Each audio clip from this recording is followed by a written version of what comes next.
Rebbe, wir willen sich mit Kasche sein zu dir. Rebbe, wir willen sich mit Kasche sein zu dir. Rebbe, wir willen sich mit Kasche sein zu dir. Rebbe, wir willen sich mit Kasche sein zu dir.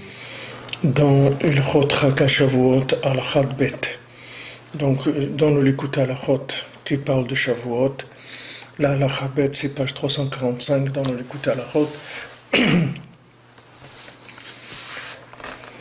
Ma sheneorim kol halayla b'Shavuot ve'ochlim achar kach ma'achalei chalav. Donc on a l'habitude d'être réveillé toute la nuit de Shavuot. Et ensuite, on mange des laitages, c'est-à-dire le matin, après qu'on ait fini la prière.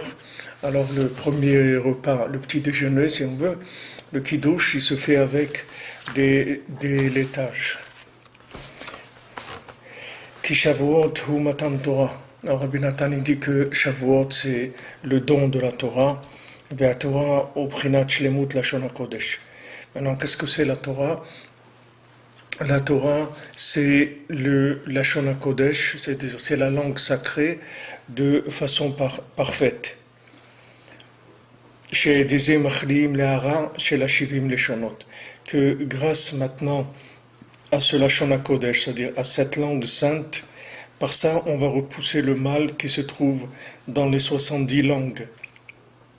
Dainu Tavat Niouf, c'est-à-dire la Tava, c'est-à-dire le désir de la débauche du Nyan des femmes. Les Ochim les Shmirat Abrit, et on va avoir le mérite de pouvoir garder l'alliance. Keikar Matan Torah Talui Bishmirat Abrit. Parce que la Torah, on ne peut la recevoir que si on garde l'alliance.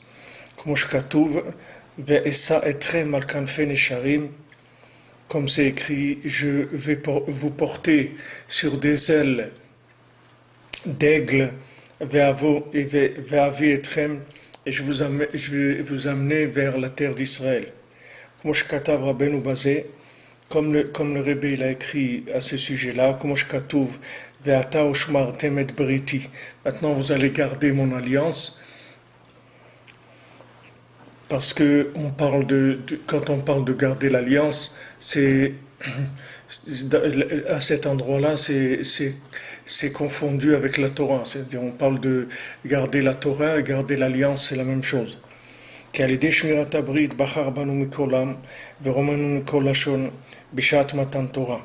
Parce que pourquoi Akadosh Baruch Hu, il a choisi le peuple juif comme peuple élu au moment du don de la Torah?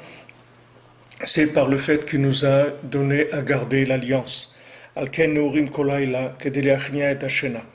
Donc on est réveillé toute la nuit de Shavuot pour repousser le sommeil. C'est-à-dire repousser le sommeil, qui est le principe du Targum, que le Targum c'est l'araméen. C'est-à-dire mot à mot Targum, ça veut dire la traduction, ça veut dire l'araméen, parce que l'araméen c'est une langue qui est faite de Lashon HaKodesh, d'hébreu et d'araméen, c'est-à-dire deux langues en même temps. Là, toutes les langues, c'est la même chose. Toutes les langues, elles sont faites aussi avec du Lashon HaKodesh. Il n'y a aucune langue au monde qui n'a pas des mots en hébreu dedans. Donc, le principe du Targum, c'est le principe que c'est une langue intermédiaire entre le Lashon HaKodesh et la langue entièrement profane.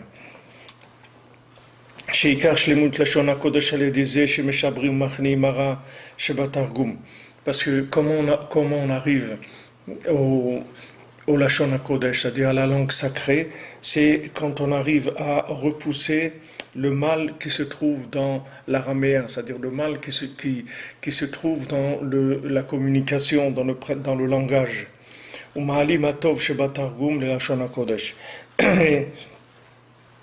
fait monter le bien qui se trouve dans le targum, c'est-à-dire le bien qui se trouve dans l'araméen, on le fait monter vers le Lashon HaKodesh, c'est-à-dire on récupère le bien qui se trouve dans ce langage. Donc ici, donc Rabbi Nathan il nous explique que Shavuot c'est le jour où on reçoit la Torah et que la Torah c'est la shlemut du Lashon HaKodesh, c'est-à-dire que avec la Torah on va parfaire le Lashon HaKodesh. Pourquoi maintenant le Lashon HaKodesh, la langue sacrée, l'hébreu, elle a besoin d'être parfaite? Parce que la langue, pour qu'elle soit parfaite, il faut qu'il y ait une révélation de la volonté d'Hachem, du vouloir d'Hachem. C'est-à-dire la Torah, c'est ce qui va permettre au langage de se parfaire. Parce que si on ne sait pas ce qu'on est en train de faire ici, alors il n'y a pas de possibilité uniquement avec le langage de pouvoir sanctifier sa vie. On a besoin d'une méthode. Une fois que la méthode est révélée, à ce moment-là, le langage il va prendre une autre dimension. Parce que le sujet de discussion, il va être déjà trié, il va être déjà clair. On va savoir exactement de quoi on doit parler. Parce que Hachem nous a révélé, la Torah nous a révélé sa volonté et tous les secrets de la création du monde, des mondes supérieurs, etc. Tout est révélé. À ce moment-là, on peut commencer à parler d'une communication, d'un langage conscient de la vérité. C'est-à-dire, sans cette conscience de la vérité, c'est pas possible même si on vous donne les mots les plus parfaits au monde, si maintenant il n'y a pas de conscience derrière ces mots-là, ces mots ils vont pas pouvoir véhiculer un esprit de façon élevée ou de façon parfaite. Les mots ils vont véhiculer le degré de conscience de la personne par rapport à ce qu'elle est en train de faire dans le monde, par rapport à la présence divine. Donc le Lashon HaKodesh lui-même, la langue sacrée, elle-même, pour être parfaite, elle a besoin de la Torah. C'est-à-dire que c'est la Torah qui va lui donner le véhicule, si vous voulez, de la sainteté qu'il y a dans ce langage-là. Maintenant, quand on révèle le Lashon HaKodesh, c'est-à-dire quand on révèle la langue sacrée, à ce moment-là, on va repousser le mal qu'il y a dans les 70 langues. Donc les 70 langues, ce sont des langues qui ont été faites par rapport au choix de vie des peuples. C'est-à-dire, quand Akadosh Baruch Hu, il a proposé la Torah aux nations, elles ont refusé. C'est-à-dire, Hachem, il a proposé la Torah à toutes les nations. À Esav, à toutes les nations, elles ont reçu la proposition de la Torah. Et toutes les nations, elles ont refusé. Il n'y a que le peuple juif qui l'a accepté. Pourquoi Hachem, il a proposé aussi à toutes les nations? Pourquoi il y a eu cette proposition à tout le monde? C'est pas par esprit de démocratie, c'était pas ça. Et que Hachem, il a voulu donner la possibilité à toutes les nations d'avoir un lien avec la Torah. C'est-à-dire que même si les nations elles ont refusé, elles ont dit, voilà, chaque nation a dit, nous on ne peut pas accepter la Torah parce que nous on vit avec le vol par exemple, et la Torah l'interdit de voler, donc nous on ne peut pas accepter la Torah. Mais le fait que maintenant Kadosh Baruch Hu, il a proposé la Torah à toutes les nations, il a fait un lien entre la Torah, entre le langage sacré, entre l'hébreu, et entre toutes les nations et leur langage aussi. Donc quand on élève la langue sacrée grâce à la Torah, à ce moment-là, on va aussi élever le bien qu'il y a dans toutes les langues et repousser le mal qu'il y a aussi dans toutes les langues, c'est-à-dire que les langues ne servent pas qu'à des moyens de communication dans le domaine de la consommation.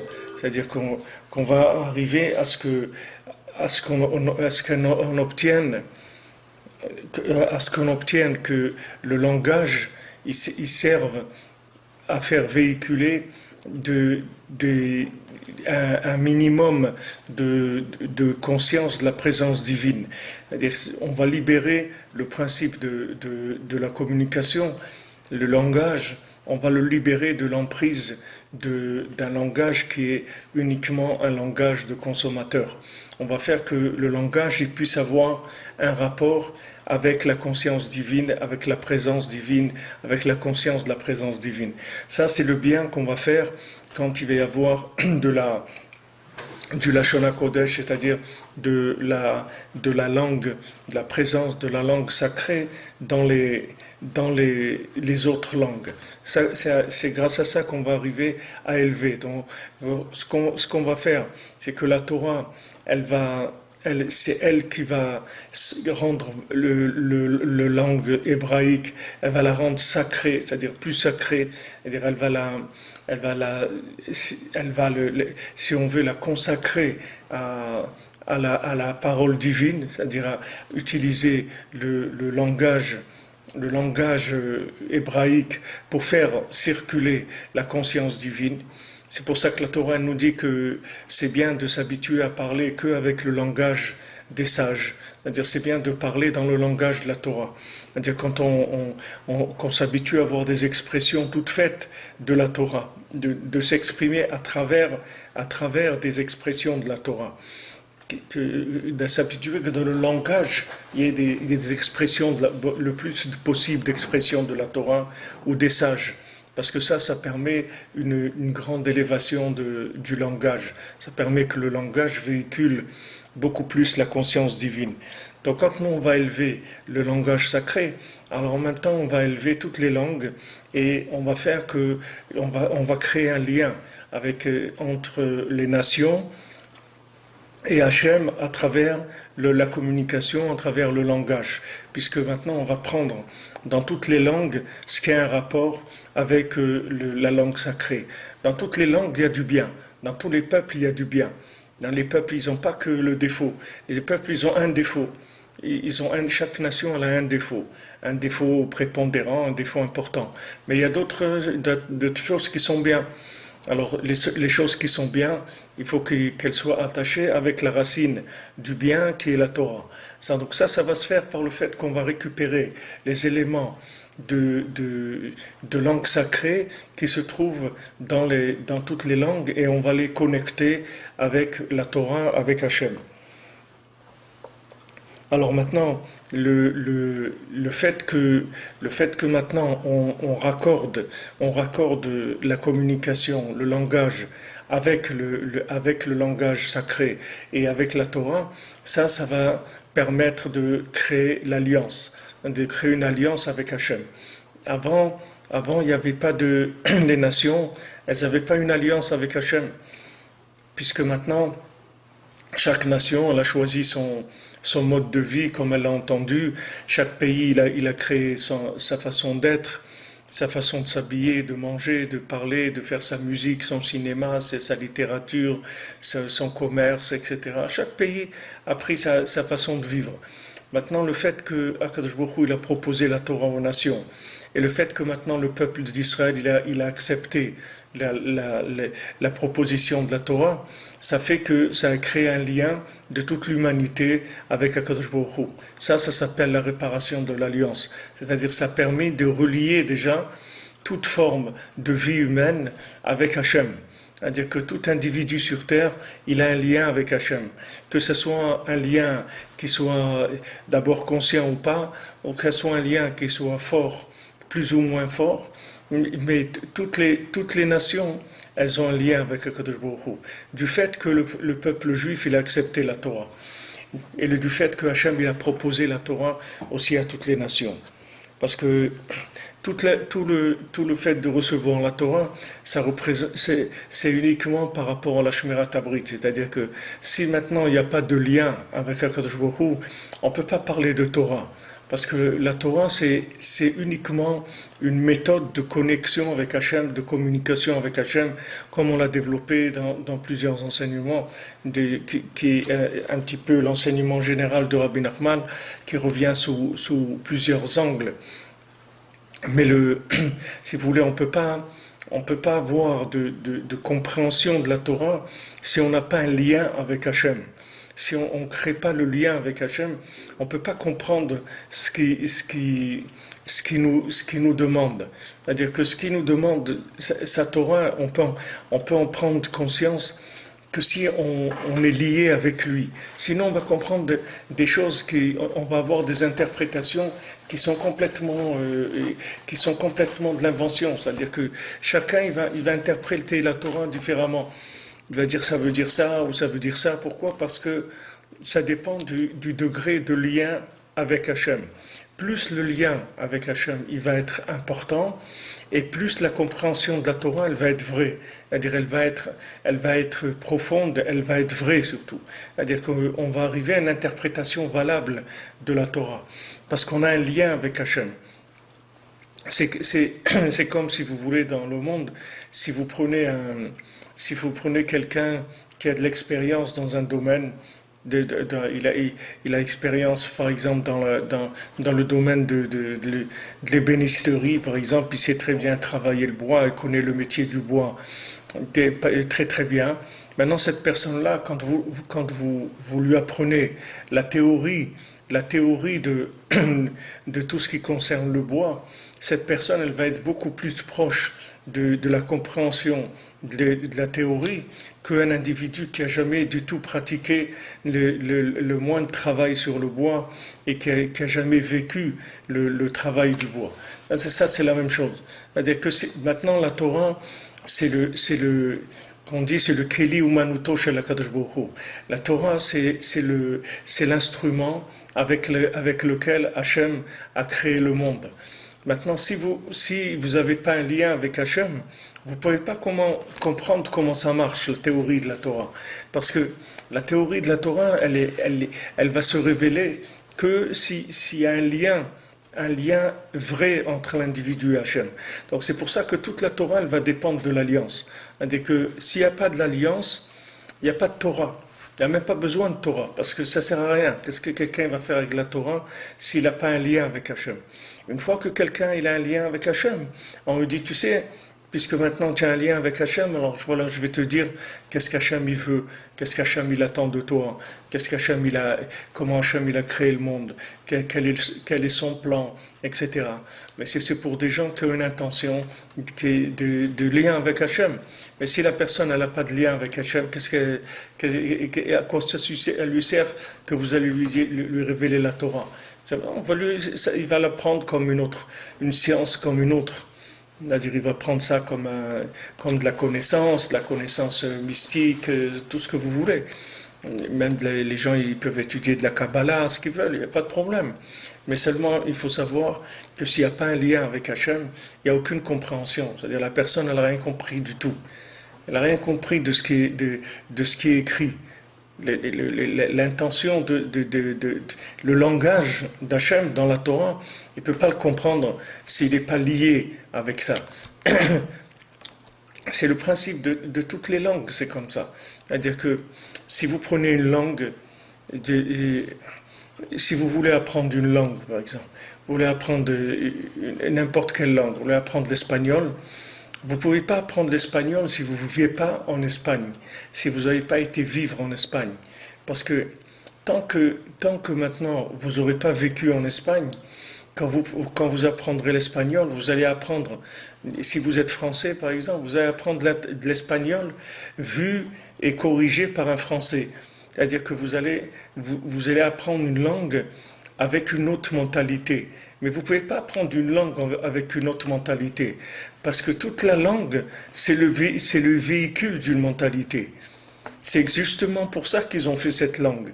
Pourquoi les Espagnols, ils ont fait cette langue? Parce que c'est des Espagnols. C'est pour ça. C'est-à-dire que c'est le langage des Espagnols. Mais c'est pas le langage d'un Français en Espagne. C'est-à-dire qu'un Français qui s'intéresse à la littérature espagnole. Quelqu'un qui s'intéresse à la littérature espagnole, c'est bien, c'est intéressant, mais c'est littéraire. C'est-à-dire qu'il va pas vivre, ça va pas lui donner des vibrations de ce que c'est l'Espagne. Tandis que il se baigne dans le pays, et il vit dans le pays, il mange la nourriture du pays, il entend la musique du pays, il voit, il vit avec les gens. À ce moment-là, il va apprendre la langue. Il va apprendre la langue et vous verrez tout de suite une différence entre quelqu'un qui a appris une langue de façon littéraire et quelqu'un qui a appris une langue en la vivant. Parce qu'une langue, c'est justement l'expression de la vie. Donc on ne peut pas parler de connaître une langue s'il n'y a pas un lien avec le vécu de cette nation-là, pour savoir pourquoi il parle comme ça, tous ces mots, toutes ces intonations, cette façon de parler. D'où elle vient? Elle vient du comportement des gens. C'est pour ça qu'ils ont fait une langue qui correspond à leur comportement. Donc vous ne pouvez pas apprendre la langue sans connaître le comportement, sans vivre le comportement. En tout cas, vous ne parlerez jamais la langue comme il faut. C'est impossible. C'est-à-dire il y a des expressions que jamais, dans le côté littéraire, jamais il peut déceler ces expressions-là. Ces expressions, c'est que des expressions de vécu, c'est tout. Il y a des mots il y a des mots en français qui veulent dire quelque chose et dans d'autres langues ils veulent dire autre chose complètement et c'est des nuances qui sont très très fines. Dans toutes les langues il y a beaucoup de nuances et la seule façon de connaître ces nuances là, c'est de vivre la langue. C'est la même chose. Donc on voit que la langue, c'est l'expression du lien, si vous voulez, avec le vécu de la chose. C'est-à-dire que la personne, elle vit quelque chose et elle en a fait une langue, parce qu'elle vit quelque chose. C'est-à-dire que ces nations-là, chaque nation, elle a choisi un mode de vie. Et selon ce mode de vie, elle a trouvé une langue qui correspond au véhicule de ce mode de vie avec tout ce que ça représente. Donc vous voyez qu'il y a un lien de comportement avec le langage.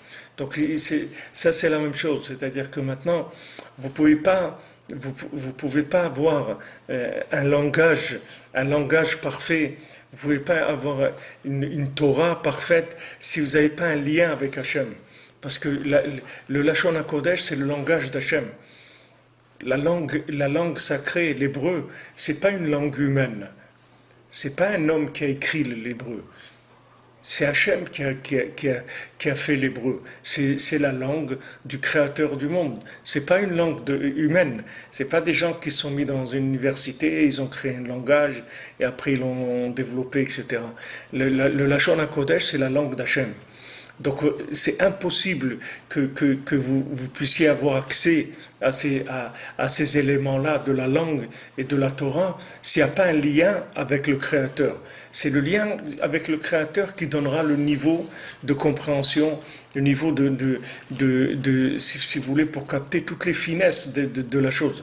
Tout savoir comment ça, chaque mot, ce qu'il veut dire, qu'est-ce que Hachem il a voulu dire à travers ça. À travers ça, c'est uniquement le lien avec lui qui pourra développer ça. Parce que tout le don de la Torah, il dit Rabbi Nathan, il dépend de combien quelqu'un garde l'alliance avec Hachem. Comme c'est écrit que Hachem il nous a élevés, il nous a fait passer sur des ailes d'aigle. Et ça, c'était au moment de la sortie d'Égypte, quand Hachem nous a fait voyager de Ramsès à Sukkot, c'est-à-dire que c'était la première étape que Hachem nous a fait. Alors cette première étape, on l'a fait en très très rapidement, c'est-à-dire c'était pas du tout dans un temps logique, c'est-à-dire on a vraiment été très très vite. Alors à ce moment-là, Akadosh Baruch Hu il nous a pris, c'est-à-dire il nous a fait survoler. Il nous a fait survoler, passer au-dessus du temps. Il nous a fait raccourcir le temps. Il nous a fait faire la distance très rapidement. C'est sur ça qu'Hachem il a dit: je vous ai élevé, je vous ai mis sur les ailes d'un aigle. Comment je katav Rabbeinu basé, c'est-à-dire que comment Rabbeinu l'a expliqué ça, que c'est lié avec l'alliance. Ushma'otem et beriti. Alors il y a écrit maintenant: vous allez garder mon alliance. Parce que grâce au fait que on s'est engagé à garder l'alliance, que Hachem il a donné à Avraham Avinu, s'il lui a donné la première chose dont il lui a parlé, il lui a dit, je veux que tu gardes l'alliance. Alors tu vas faire la Brit Mila, tu vas faire l'alliance, tu vas faire la circoncision qui va te lier à moi. Ça c'est Ça, c'est avec ce moyen-là qu'Akadosh Baruch Hu, Romamanu Mikol Lashon B'Shat Matan Torah, qu'Akadosh Baruch Hu nous a élevés au-dessus de toutes les langues au moment de Matan Torah. Quand Hachem nous a donné la Torah, c'est pas écrit qu'Hachem nous a élevés au-dessus des nations, c'est écrit qu'Hachem nous a élevés au-dessus de toutes les langues. Pourquoi au-dessus de toutes les langues? Parce qu'Hachem nous a donné le sens de la communication qu'il y a dans le langage sacré. C'est-à-dire que quand Kadosh Baruch Hu, il nous a élevés, comment il nous a élevés? Par le fait qu'il nous a donné le sens du Lashon HaKodesh, c'est-à-dire qu'il nous a appris le Lashon HaKodesh. C'est-à-dire quand il nous a appris cette langue-là, avec cette langue, il nous a élevés au-dessus de toutes les nations. C'est-à-dire que c'est une langue qui, comme elle inclut tout ce qui est possibilité de communication, que ce soit dans ce monde ou que ce soit avec les autres mondes. C'est-à-dire que c'est le langage de la communication parfaite. C'est pour ça qu'en général, tous les bénis Israël, ils doivent savoir communiquer de façon parfaite. Et en général, vous verrez souvent que les Juifs, ils parlent beaucoup de langues, parce que le Lashon HaKodesh, c'est la racine de toutes les langues. C'est-à-dire, toutes les langues, c'est que un petit angle du Lashon HaKodesh. Donc, comment Kadosh Baruch Hu nous a élevés au-dessus de tous les langages, c'est au moment où il nous a donné la Torah. Au moment où il nous a donné la Torah, il nous a donné le sens profond qu'il y avait dans le langage sacré. Et à ce moment-là, le langage sacré, il est devenu le lien, la communication avec Hachem. Et avec ça, il nous a élevés de parmi toutes les nations. Parce que toutes les nations, elles ont créé des langues véhiculaires par rapport à leurs désirs, par rapport à leurs intentions de vie, par rapport à leur mode de vie. Elles ont créé des langues véhiculaires. Mais le Lashon HaKodesh, c'est une langue, c'est la langue d'Hachem, et c'est la langue de la création. C'est-à-dire que c'est tout ce qu'il y a dans le monde, ça a été créé et ça se maintient avec la langue sacrée. C'est-à-dire que si vous prenez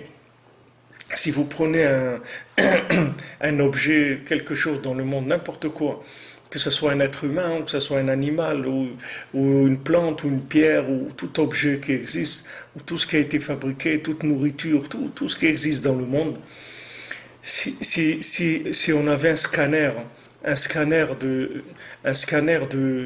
qui voit le spirituel, vous verrez que tout ce qui existe dans le monde, c'est que des combinaisons de lettres hébraïques, c'est tout.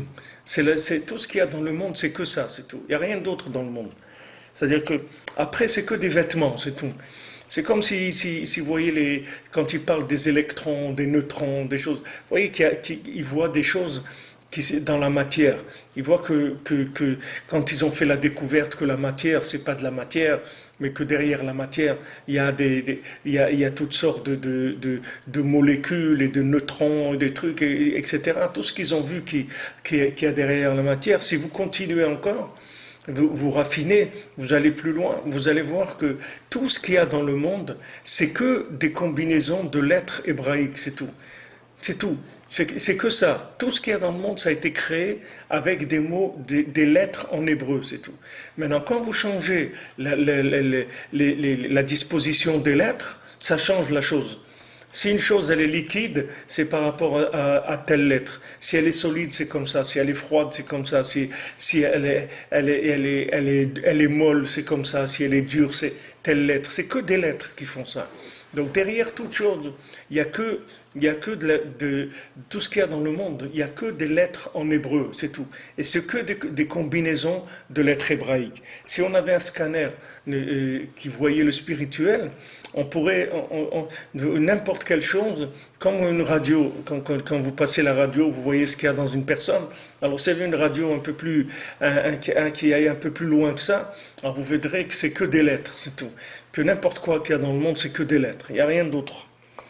Alors maintenant, à ce moment-là, Akadosh Baruch Hu, grâce à l'alliance, il nous a élevés au-dessus de toutes les langues, c'est-à-dire qu'il nous a donné un accès au Lashon HaKodesh grâce à l'alliance.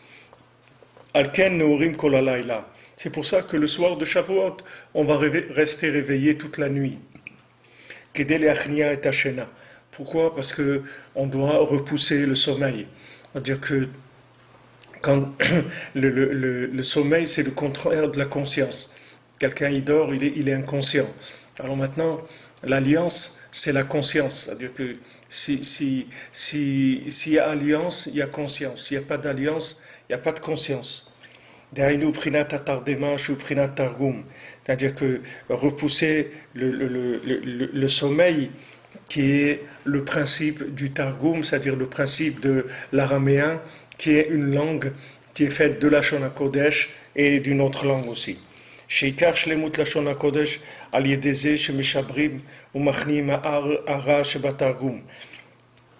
Parce que comment maintenant on va compléter, on va faire que la langue sacrée, elle devienne réellement sacrée, pas littérairement, mais réellement sacrée. C'est-à-dire qu'elle est cette intensité de l'aspect divin qu'il y a dans la langue. C'est par le fait qu'on va repousser le côté véhiculaire de la consommation qu'il y a dans la langue. C'est-à-dire que toute langue, elle peut servir à faire de la communication pour consommer, pour le plaisir, pour tout. Maintenant, comment on va faire pour repousser l'emprise de la consommation qu'il y a dans le langage? C'est justement par le fait qu'on va élever tout langage, on va l'élever vers la Shon HaKodesh, c'est-à-dire on va sanctifier la langue, on va sanctifier le dialogue, on va sanctifier la parole. La sanctification de la parole, elle détache de la matière. Elle détache. Si quelqu'un s'habitue à parler bien, à avoir des bonnes paroles, ça va le changer complètement son comportement. Le comportement, il est énormément lié à l'expression. Si quelqu'un il apprend des expressions qui sont des expressions valables, et lui-même il va devenir valable, il va devenir bien, il va se corriger que par le fait de faire attention à sa façon de parler. Parce que sa façon de parler, c'est l'expression de la vie qui est en lui.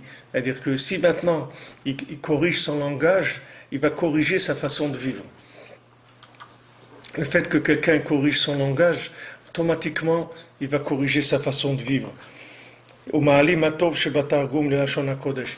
le bien qui se trouve dans le Targum, c'est-à-dire qui se trouve dans les langues qui sont intermédiaires, c'est-à-dire toutes les langues qu'il y a dans le monde, puisque c'est toutes les langues du monde, c'est du Targum, comme on a dit tout à l'heure que maintenant dans toutes les langues il y a de l'hébreu, il y a des mots en hébreu, et il y a des mots qui sont les mots de la langue pure. C'est-à-dire que si vous prenez, comme l'exemple tout à l'heure de l'espagnol, dans l'espagnol, vous allez trouver des mots en hébreu. Maintenant, ces mots en hébreu, c'est ce qui reste dans ce peuple des traces de la Torah, si vous voulez. Les traces de la Torah qui sont dans ce peuple, chez les Espagnols, vous allez les trouver dans les mots en hébreu qu'il y a dans ce langage-là. Donc maintenant, ces mots en hébreu, il faut les élever. Il faut élever, c'est-à-dire, c'est pas les mots qu'il faut élever. Il faut élever les parties positives qu'il y a dans le peuple. Et ces parties positives, on va les élever grâce au fait que ces parties positives, on va les élever grâce au fait qu'on va faire un lien entre ces langues-là, qui sont des langues qui véhiculent la consommation de façon primaire, si vous voulez, de façon générale. Et on va prendre tous les points positifs qu'il y a dans cette langue, qui sont les mots en hébreu qu'il y a dans cette langue, et on va les attacher avec le Lashon HaKodesh, on va les attacher avec la Torah. C'est-à-dire, on va essayer d'amener que dans toutes ces nations-là, il y ait une conscience d'Hachem. c'est-à-dire d'arriver à lier le monde, lier tout le monde, tous les êtres humains, la matière, tout la lier avec Akadosh Baruch Hu, grâce au principe de la sanctification du langage. Alors ça, Rabbeinu dit que il y a toute une Torah dans l'Écoute Moharan, que Rabbeinu il parle de ça, ça s'appelle Tfila al-Habakouk, c'est la Torah 19 dans l'Écoute Moharan, où Rabbeinu il parle de tout ce principe-là, du principe de la traduction, c'est-à-dire du langage qui traduit la vie, c'est-à-dire que le langage, ça traduit ce que la personne, elle est. Son langage, ça traduit ce qu'elle est. Et si vous voulez savoir quelqu'un, qu'est-ce qu'il est, vous écoutez uniquement comment il parle, c'est tout. Vous allez voir que dans ses paroles, il exprime ce qu'il est. Dans ses paroles, il exprime qui il est. D'ailleurs, il ne peut pas exprimer autre chose que ce qu'il est dans ses paroles. C'est pour ça que comme je vous ai dit souvent, c'est pour ça que dans les Maximes des Pères, dans le Pirkei Avot, c'est écrit, quand on parle quand il y a un sage qui parle, alors c'est dit Hu Haya Omer, lui il était et il disait, c'est-à-dire il disait ce qu'il était. C'est-à-dire tous les gens qui sont arrivés à dire des choses, ce sont des gens qui étaient ce qu'ils disaient. Et s'ils n'étaient pas ce qu'ils disaient, ils étaient soumis au tzaddik qui disait ça. C'est la même chose, c'est-à-dire qu'ils se sont inclus dans un sage, dans un maître, dans un tzaddik, et à ce moment-là, ils ont commencé à parler le langage de leur maître. C'est la même chose, parce qu'ils s'incluent dans le maître, c'est comme si c'était le maître qui parlait. Et s'ils s'incluaient dans le maître de façon parfaite, alors ils deviendraient vraiment le porte-parole du maître. Comme Rabbi Nathan qui est devenu le porte-parole de Rabbi Nachman, et que Rabbi Nachman lui-même, quand il a vu ce que Rabbi Nathan il écrivait, il a dit mais c'est quoi ça, c'est mon cerveau, c'est-à-dire c'est mon cerveau dans l'écriture de Rabbi Nathan. Rabbi Nathan il est arrivé à écrire, à retranscrire l'esprit de Rabbeinu, parce qu'il s'est inclus dans le maître.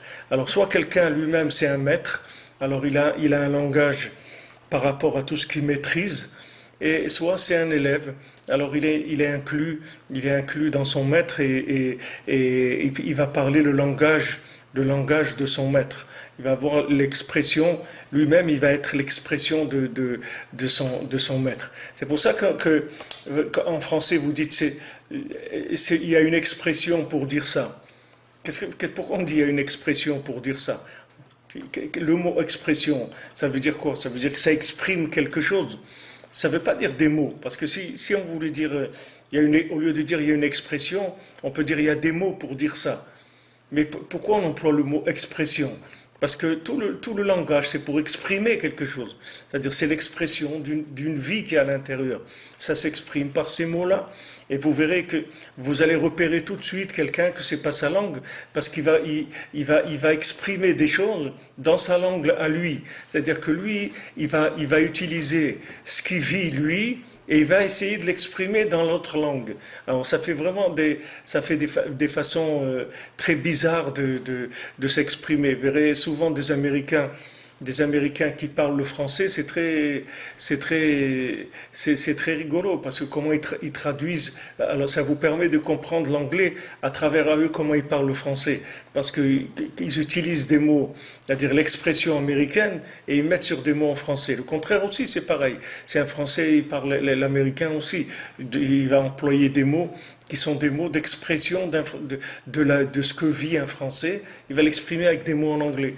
Mais c'est pas du tout c'est pas une langue qui est faite pour ça. C'est pour ça que c'est assez rigolo, parce que c'est de là où on ressent, ça nous fait sourire un peu, parce que ça vient de là. Ça vient que la personne, elle a rien à voir avec cette langue. Elle veut parler une langue de façon littéraire avec l'expression d'une autre façon de vie. Donc ça donne vraiment un truc assez bizarre.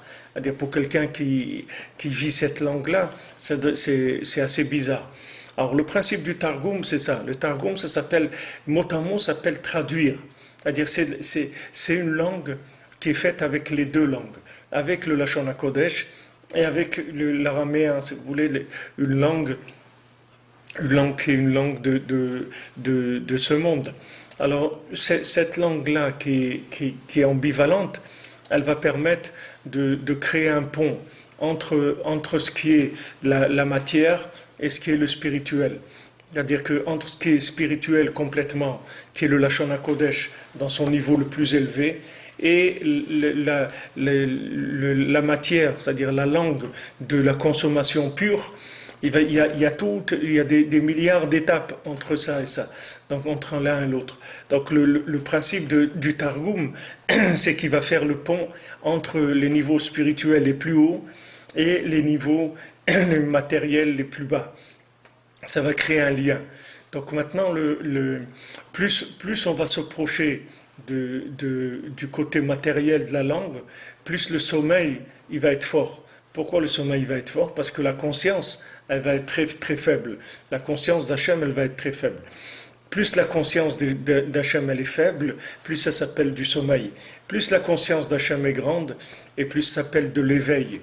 C'est-à-dire que la personne elle est éveillée dans sa façon de vivre. Elle vit en ayant la conscience d'Hachem. S'il y a devant elle une épreuve quelconque, elle a un niveau de conscience qui est élevé et qui lui permet de passer cette épreuve parce qu'elle est consciente de ce que Hachem veut d'elle. Tandis que quelqu'un qui est endormi, il va d'après ce qu'il a envie de faire, c'est tout. S'il a envie de gagner de l'argent, même si l'affaire n'est pas très, très claire, il va la faire quand même parce que lui il cherche à gagner de l'argent. Tandis que quelqu'un qui est lié avec Hachem, il ne se permettra pas de faire des choses qui ne sont pas en accord avec Hachem. Pourquoi? Parce qu'il y a un lien. Et ce lien-là, il se fait par la conscience. Donc le développement du lien, c'est le développement de la conscience. Et à ce moment-là, ça fait monter vers le Lashon HaKodesh, c'est-à-dire vers l'expression sacrée, c'est-à-dire l'expression du bien qui est en nous. Alors c'est pour ça qu'on va rester réveillé le soir de Shavuot. Parce que comme maintenant le soir de Shavuot, on veut recevoir la Torah, c'est-à-dire qu'on veut recevoir la racine du Lashon HaKodesh, on veut recevoir la Torah à Shavuot. Donc on ne va pas se permettre de dormir, c'est-à-dire on ne va pas se laisser prendre par un langage d'endormi, c'est-à-dire par un langage de gens qui ne pensent qu'à cette vie, à faire de l'argent et à consommer, etc. On cherche un langage qui nous lie avec une autre forme de vie, c'est-à-dire une forme de vie qui est consciente. On ne veut pas rester bloqué dans ce monde, de voir la vie que comme un consommateur. On n'est pas des animaux, on est là pour essayer d'élever notre façon de vivre. Donc maintenant, le soir, où maintenant on va se préparer à recevoir la Torah, alors ce soir-là, on a absolument besoin de rester réveillé. On ne peut pas dormir. On ne peut absolument pas dormir, parce que si on va dormir ce soir-là, le soir de Shavuot, on va rentrer dans l'inconscience. Et l'inconscience, c'est le contraire de la langue sacrée. C'est le contraire du Lashon HaKodesh. C'est le contraire de l'hébreu, l'inconscience. Donc ce soir-là, qu'on reçoit la Torah, on veut être conscient. On veut rester conscient, tout à fait conscient.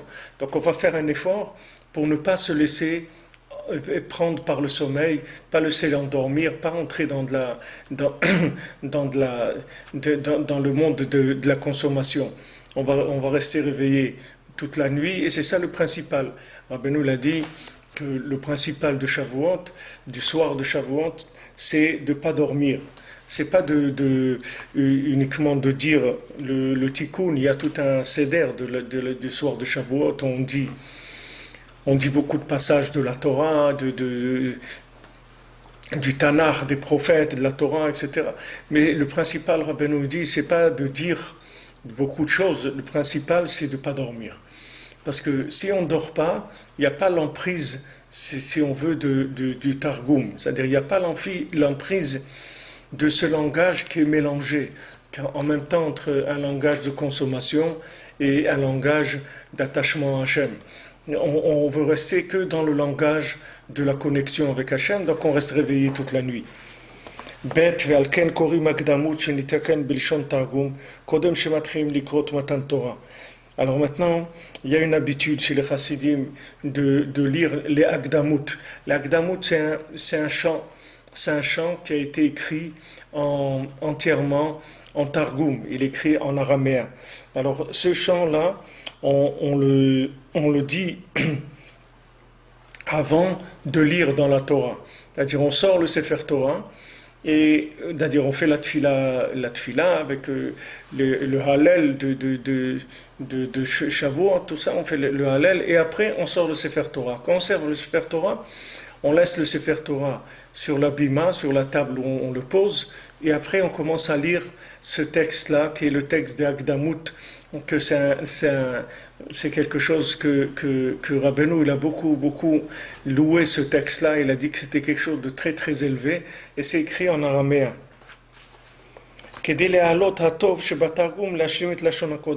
Alors maintenant c'est pour ça que c'est juxtaposé, c'est-à-dire on va lire ce texte en araméen, et tout de suite après on va lire dans la Torah, on va lire en hébreu dans le Sefer Torah. Donc qu'est-ce qu'on va faire? On va lier ce langage-là, qui est un langage mélangé, on va le lier avec le langage pur qui est que du Lashon HaKodesh, c'est-à-dire un langage qui ne véhicule que l'attachement à Hachem. Donc c'est un principe général, c'est-à-dire c'est un moment où on va lier toute l'expression, toutes les langues du monde, on va les lier avec le Lashon HaKodesh, de manière à ce que tous les éléments positifs qui se trouvent dans le monde, ils puissent avoir une élévation grâce au langage sacré.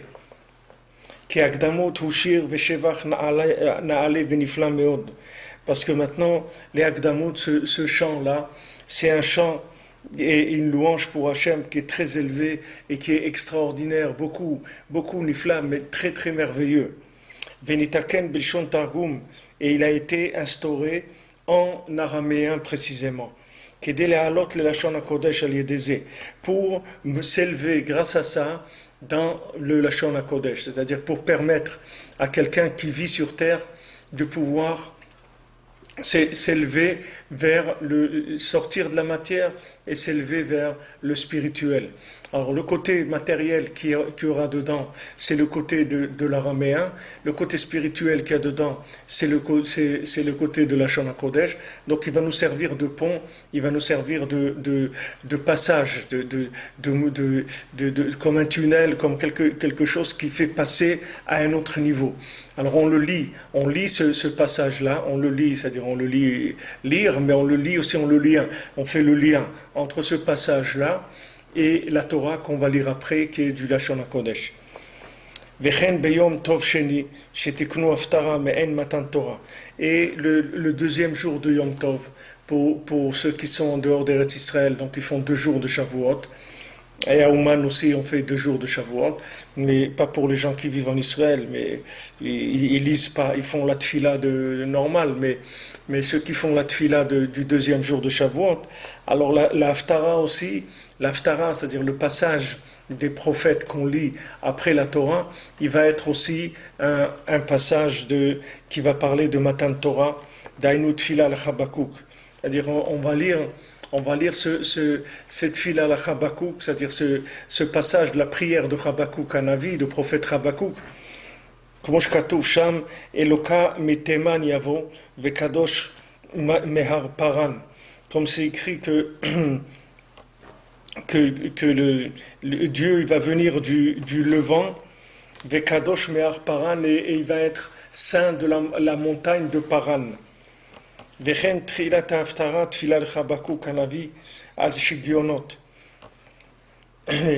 Et c'est aussi écrit aussi dans l'Haftara que c'est la prière de Habakkuk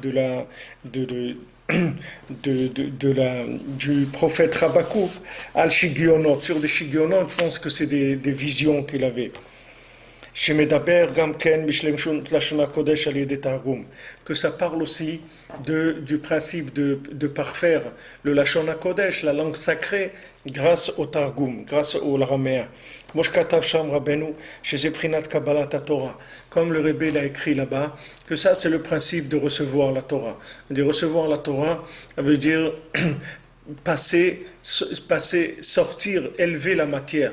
C'est ça recevoir la Torah. Donc on a besoin d'un langage qui fasse faire ce passage-là, c'est-à-dire qui permette de passer de l'un à l'autre.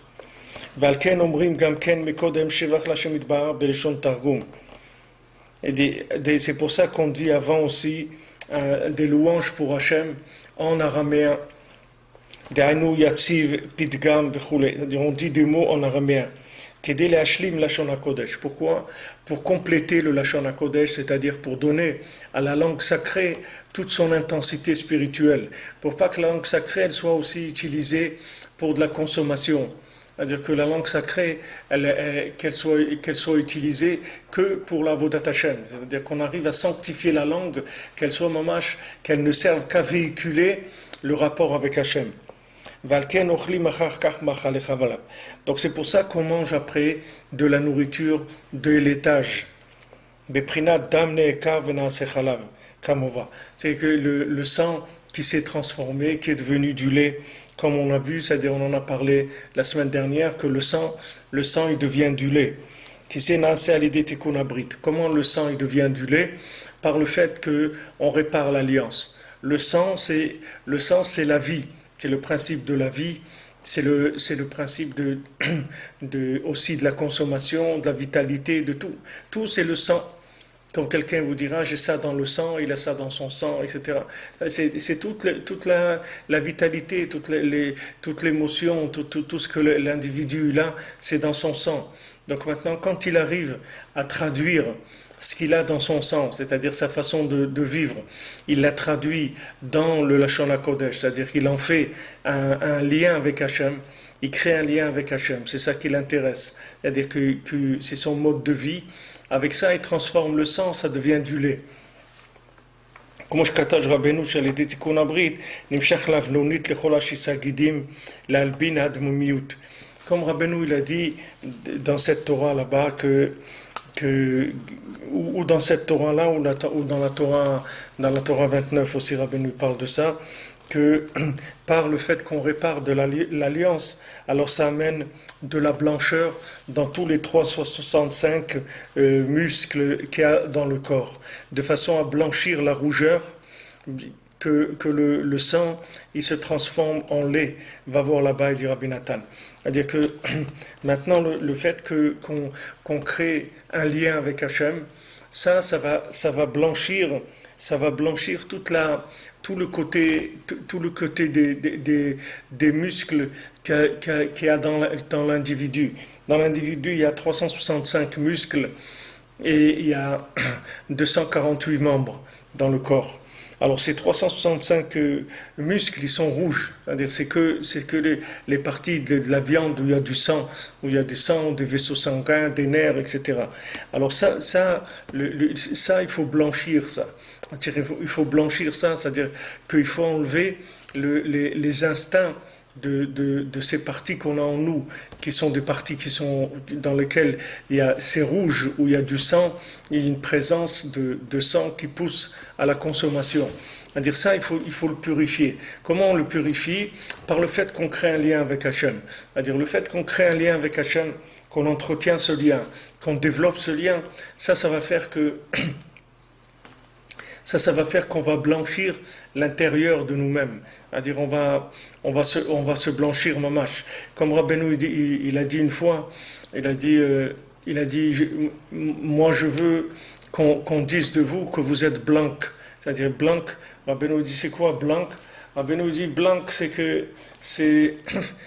blanc ça veut dire que il dit au marché en Russie quand ils vendaient des pots, il y avait des pots qui étaient tannés, mais il y avait plusieurs niveaux de tannage des pots.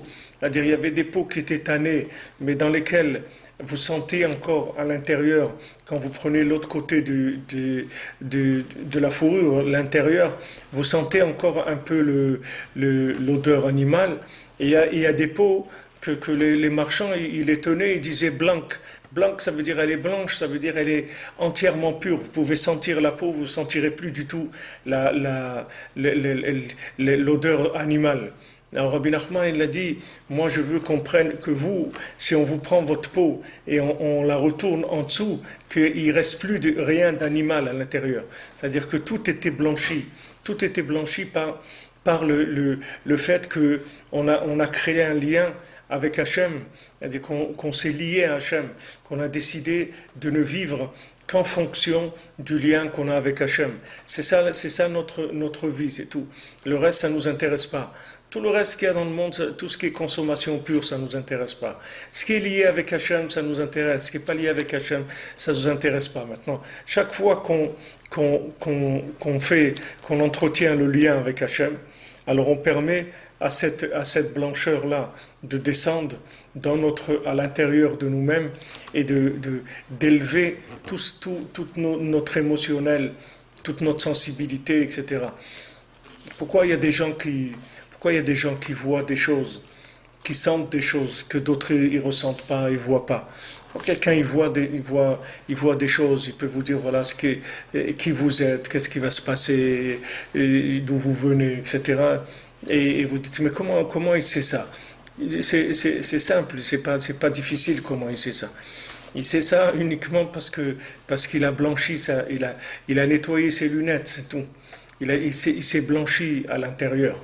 Du moment où il s'est blanchi à l'intérieur, toutes les parties qu'il y avait dans son corps qui servaient à aller vers la consommation, il les a inclus dans l'alliance avec Hachem. C'est-à-dire qu'il a blanchi ces parties-là. Quand il a blanchi ces parties-là, ça ouvre automatiquement une autre vision du monde. Complètement. C'est comme si vous avez un outil, si vous avez un appareil pour regarder les étoiles. Vous regardez les étoiles. Alors vous allez voir des choses que quand vous regardez avec vos yeux, vous ne les voyez pas. Mais cet outil-là, il va vous servir à voir des choses que vous ne pouvez pas voir comme ça. Là, c'est pareil. L'homme, chacun est né avec sa dose de spiritualité et sa dose de matière. Comme des gens, vous verrez, il y a des gens, depuis qu'ils sont enfants, ils sont pas bien là où ils sont malheureux, ils sont pas bien, ils sont dépressifs, ils sont pas bien dans leur peau, etc. Parce qu'ils cherchent, ils sont déjà sensibles à autre chose que là où ils sont en train de vivre. Même s'ils sont à l'école, dans les jeux, dans la famille, tout ça, ils se sentent pas bien. Ils se sentent pas bien parce que ils sentent qu'il y a autre chose. Ils peuvent pas vous dire quoi. Ils ne peuvent pas vous dire quoi, mais ils sentent qu'il y a une autre façon d'approcher la vie. Ça, c'est un cadeau qu'Hachem fait à des gens, des fois, qu'un raffinement déjà à la naissance. Ça dépend aussi beaucoup du comportement des parents dans la conception de l'enfant. Que déjà, à la naissance, il est déjà porté vers des choses qui sont déjà élevées. Alors que vous avez des gens, à la naissance, les pauvres, ils naissent avec des paquets de rougeurs. Des rougeurs, c'est des rougeurs intérieures terribles, c'est-à-dire un niveau de rouge à l'intérieur terrible, comme on voit que Esav, il était entièrement rouge, il était mamash, c'était une boule rouge, Esav, il était rouge, entièrement rouge, parce que Esav, il représentait complètement le côté gauche qu'il y avait dans Yitzhak.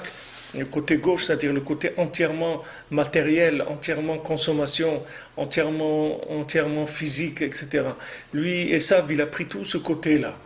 Et Yaakov, il a pris l'autre côté. C'est pour ça que Yaakov il était dans le principe de la voix, de la communication.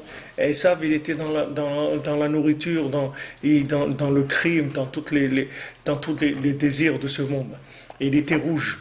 Donc là, le but c'est de transformer ce rouge, de le nettoyer et d'en faire du blanc, de manière à ce que même ce qui est en nous, tout ce qui est des impulsions, des émotions, tout ça aille vers le spirituel, arriver à transformer ça. Donc le principe de l'alliance, c'est ça, c'est-à-dire plus on développe l'alliance, plus on transforme la rougeur qu'il y a en nous, c'est-à-dire tout ce qui nous pousse à consommer. Et le travail principal, c'est sur le langage. Donc, la communication avec Hachem, l'expression avec Hachem, c'est-à-dire s'habituer à parler avec Hachem, c'est ça qui va nous purifier. C'est-à-dire chaque fois qu'on va parler avec Hachem, chaque fois qu'on va essayer d'orienter notre vie vers une communication avec Hachem, c'est-à-dire d'orienter les situations vers des moyens de communication avec Hachem, des moyens de lien avec Hachem, de dire voilà, si j'ai entendu ça maintenant, c'est sûrement que Hachem il m'a envoyé ce message-là. Alors j'essaye de comprendre. Et si je comprends pas, je dis à Hachem, regarde, je sais que c'est des messages, mais je comprends pas. Alors si tu veux que je comprenne, peut-être il faut que le message soit plus clair, parce que là je suis pas arrivé à décortiquer le message, j'ai pas bien compris. Alors si on s'habitue à vivre en lien avec Hachem, c'est-à-dire ça s'appelle le tikkun abrit, ça s'appelle la réparation de l'alliance. Ce lien-là, il véhicule de la blancheur à l'intérieur. Comme Rabbeinu dit ici que le tikkun abrit, ça amène de la blancheur dans les 365 muscles qu'il y a à l'intérieur de nous-mêmes. C'est-à-dire qu'à l'intérieur de nous-mêmes, il y a 365 muscles. Ces muscles-là, il faut les blanchir. Et à ce moment-là, ça devient une autre dimension. C'est pour ça aussi que c'est par rapport au jour de l'année. C'est-à-dire s'il y a 365 muscles dans le corps par rapport aux 365 jours. Parce que le temps aussi de chacun, ces jours, c'est-à-dire la longueur de ces jours, si vous voulez, le virtuel du temps, parce que le temps c'est quelque chose d'entièrement virtuel, le côté virtuel élastique du temps de chacun, il va dépendre de combien il a blanchi la rougeur qui est en lui, c'est-à-dire le sang qui est en lui. Plus quelqu'un il purifie l'intérieur, plus quelqu'un il amène de la blancheur à l'intérieur de lui, plus ces 365 jours de l'année, ils vont changer de dimension complètement. C'est-à-dire ils vont être beaucoup plus grands, ils vont s'agrandir, les jours ils vont s'agrandir. Comme je vous ai dit pour la vision, que la personne elle va voir plus loin, comme on dit que le bout de son nez, c'est-à-dire elle va voir d'autres choses que du manger ou de l'argent ou des trucs comme ça, elle va voir un peu plus loin que tout ça. La même chose dans le temps. C'est-à-dire que son temps, il va s'élargir. Il va faire énormément de choses dans le même temps. Vous verrez des gens dans une vie, ils ont fait énormément de choses dans leur vie. Et ils ont vécu le même nombre de temps que d'autres. Il y en a qui ont vécu même beaucoup moins. Mais ils ont fait beaucoup plus parce que leur qualité de temps, elle était beaucoup plus grande. Et ça vient de combien on purifie l'intérieur, c'est-à-dire toute la machine à sensibilité, tout le sang, tout le cœur, tous les muscles, tout ça c'est des choses qui poussent, ce sont des choses qui nous poussent, c'est tout notre émotionnel, tout ce qui nous pousse, tous nos instincts, c'est ça. Alors ça, on le purifie par la communication avec Hachem. C'est elle qui va faire le niveau, si vous voulez, de blanchiment de l'intérieur de l'individu, c'est son niveau de communication. S'il s'habitue à communiquer avec Hachem, ça s'appelle le Lashon HaKodesh, c'est ça qui s'appelle la langue sacrée. La langue sacrée, c'est la communication avec Dieu. Ça ne veut pas dire qu'ils parlent l'hébreu. Il y a des gens, ils parlent l'hébreu, mais ils parlent du football ou ils parlent de n'importe quoi. Mais ça, c'est pas de l'hébreu, ça n'a rien à voir avec l'hébreu, c'est pas de l'hébreu. L'hébreu, c'est pas ça. L'hébreu, c'est une langue sacrée. C'est-à-dire, c'est la langue parfaite pour le lien avec Hachem. C'est pas une langue qui est faite pour la consommation. C'est une langue parfaite pour communiquer avec Hachem. Donc quand quelqu'un il veut communiquer avec Hachem, quand il se met en communication avec Hachem, ça s'appelle du Lashon HaKodesh, c'est de la langue sacrée. C'est-à-dire qu'il est en train de rendre sacré le principe de l'expression. Parce que maintenant, il s'exprime avec Hachem. C'est-à-dire, il exprime tout avec Hachem. Toute sa vie, il la transforme en moyen d'expression avec Hachem. Donc ça va sanctifier, ça va le sanctifier à l'intérieur. Automatiquement, il va se sanctifier. Plus il va parler avec Hachem, plus il y a de la blancheur qui va venir à l'intérieur de lui et qui va lui permettre après d'avoir un émotionnel d'une autre dimension, d'avoir des instincts d'une autre dimension complètement. Tout ça, ça dépend du langage. Alors là, on a fini la halacha proprement dite sur Shavuot. Alors ce qu'on va faire, le temps qu'on a maintenant, c'est qu'on va regarder dans cette Torah-là, Yutet, de quoi il parle ici Rabbi Nathan de façon un petit peu plus dans... Alors donc c'est la Torah 19 dans l'Écoutez Moharan. Ceux qui ont l'Écoutez Moharan en français traduit, vous pouvez la lire, c'est-à-dire c'est une préparation pour Shavuot aussi, c'est-à-dire c'est la Torah 19 dans l'Écoutez Moharan. Alors Torah Yutet, Rabbeinu Zal Magdim et apasuk shama Habakuk Hanavi. Donc maintenant, Rabbeinu il commence cette Torah avec le verset qu'a dit le prophète Habakuk. Tfila le Habakuk Hanavi al Shigionot. Alors, la tfila du prophète Habakkuk sur les Shigionot. C'est la tfila qu'il a prié, qu'il a faite le prophète Habakkuk, que quand il lui a été révélé la Richotapaim, c'est-à-dire la patience, la miséricorde d'Hachem, que Akadosh Baruch Hu, il est très patient avec les Rechaïm, avec les fauteurs. Hachem, il est très patient avec les gens qui fautent. She'im yashuvu belev shalem yimchol lahem. Que Akadosh Baruch Hu, si les gens ils font tchouva de tout leur cœur, alors Akadosh Baruch Hu va leur pardonner tout ce qu'ils ont fait de mal. והזדונות יתהפכו להם לשגגות. Et que maintenant, ce qu'ils ont fait de façon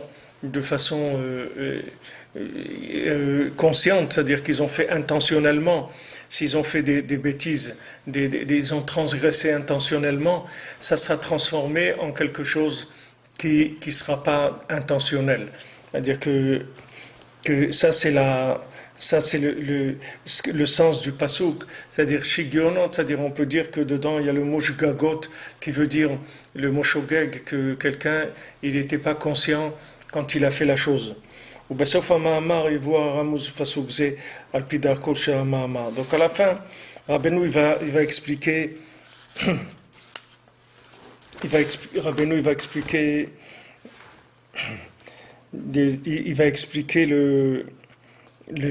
ce pasouk-là, c'est-à-dire ce verset-là de Habakkuk, du prophète Habakkuk, il va l'expliquer d'après toute la Torah toute la Torah que Rabbeinu il va dire, tout ce principe dont on a parlé.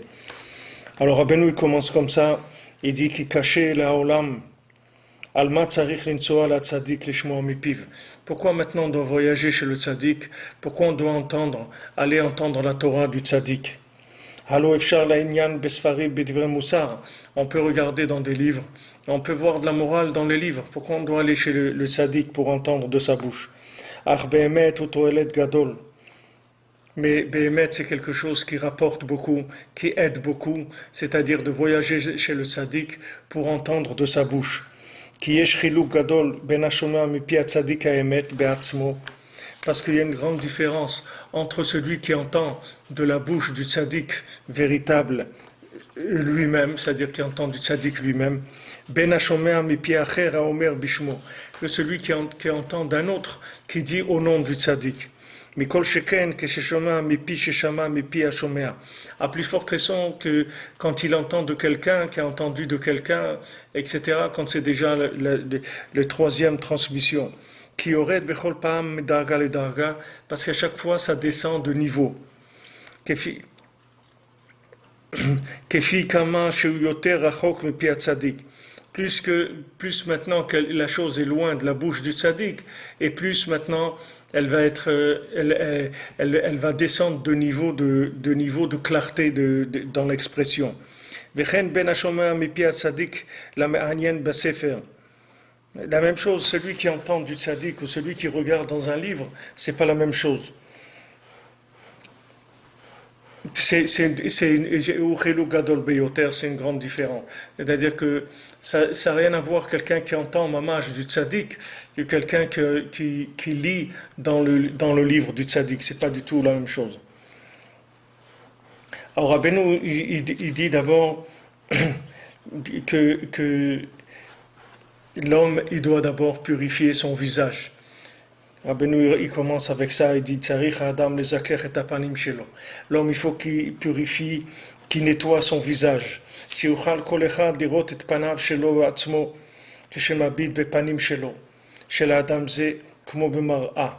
qu'il faut arriver à ce que le visage il soit tellement propre que quand quelqu'un il voit notre visage, il se voit lui-même dans notre visage.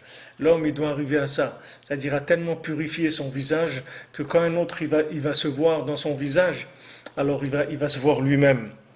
Ad asher blo tochacha blo musar itraret travero tekef al maasar, jusqu'à ce que l'autre, sans lui faire aucun reproche et lui faire aucune morale, il va commencer à regretter tout ce qui n'est pas bien chez lui, sans qu'on ait besoin de parler avec lui. Uniquement qu'il va voir le visage de la personne, il va se voir tellement loin, et il va se voir tellement qu'il a fait tellement de choses pas bien, uniquement à travers le visage de l'autre, sans avoir besoin de parler.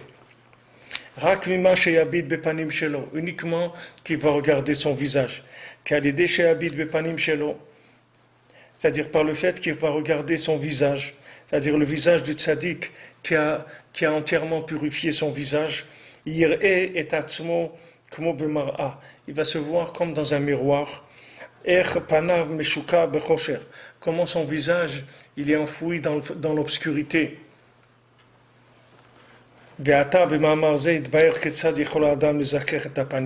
Maintenant, Rabbeinu il va expliquer comment l'homme il peut purifier son visage tellement jusqu'à que quelqu'un il peut se voir en lui comme dans un miroir. Quand Rabbeinu il parle ici, il parle du tzaddik, mais il ne parle pas que du tzaddik. Il parle de tous les gens qui vont arriver à se purifier tellement qu'on va se voir dans leur visage, et leur visage lui-même, ça sera une remise en question de notre vie, sans qu'ils aient besoin de parler, sans qu'ils aient besoin de dire quoi que ce soit. Le fait qu'on va les voir, ça va nous donner tout de suite envie de changer, de progresser.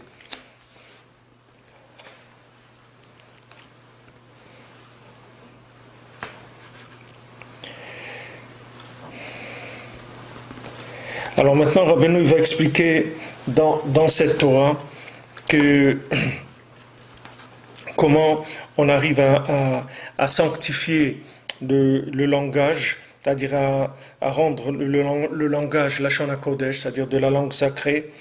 Et ça, on va voir comment ce langage sacré, ça va nous amener à purifier notre visage, jusqu'à ce que chacun puisse se voir dans notre visage comme s'il se voyait dans un miroir. Et aussi, il va dire pourquoi il faut voyager spécialement chez le tzaddik pour entendre directement à la source, c'est-à-dire chez le tzaddik lui-même. Parce qu'on voit qu'il y a une très grande valeur dans le Lashon HaKodesh. On voit que la langue sacrée, le langage qui est sanctifié, c'est un très grand niveau. Parce qu'on voit que le monde a été créé grâce à ça. Kemamach Manuzal, comme ils ont dit nos sages, sur le passage qu'il a dit, Adam Arishon, le premier homme, il a dit sur Chava, qui a été créé avec une des côtes d'Adam Arishon, les autres, Ikare Isha. À celle-là, c'est-à-dire c'est pourquoi celle-là, elle va être appelée Isha. Quand Hachem il a créé l'homme il s'appelle Adam, il s'appelle Ish, et la femme elle s'appelle Isha. Pourquoi elle a été appelée Isha? Qui met Ish Lukachazot, parce que c'est de l'homme qu'elle a été prise. Isha, ça veut dire, on a mis un hé à la fin, quand on met un hé à la fin, c'est le sens directionnel. Par exemple, quand vous dites je vais à la maison, alors on dit je vais à Baïta, c'est-à-dire vers la maison. Quand on dit Abaïta, ça veut dire vers la maison.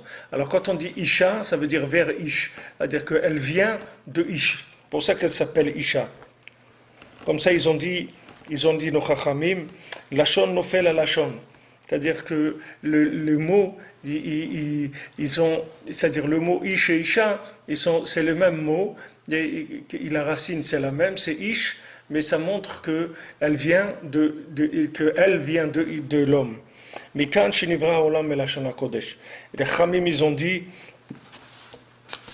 que de là on apprend que le monde a été créé avec l'hébreu, avec la langue sainte. Du fait que maintenant on voit que Isha, on l'a définie par rapport à où elle provenait de Ish. Donc de là, on voit que toute chose qui a été créée avec la langue sacrée. Alors Adam Arishon, il a appelé sa femme Chava, Isha, parce qu'elle a été prise de Ish.